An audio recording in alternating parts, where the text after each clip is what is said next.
Mais c'est vrai que le régime algérien a une très grande sensibilité vis-à-vis de la comparaison au Maroc. Pourquoi?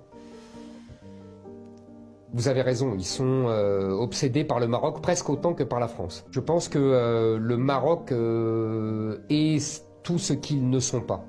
C'est-à-dire, je vous l'ai dit, un véritable État avec un royaume qui est une vieille histoire, et que ça explique aussi le désordre dans les esprits des Algériens, alors que les Marocains savent ce qu'ils sont. L'Algérie n'est pas une nation.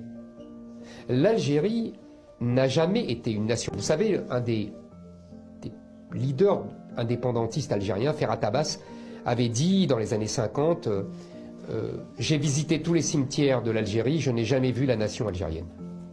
Il n'y avait pas de nation algérienne. Cette terre était une terre d'empire. Elle a toujours été conquise par des empires. Elle a été conquise par les Romains, puis par les Arabes, puis par les Espagnols, puis par les Ottomans, puis enfin par les Français.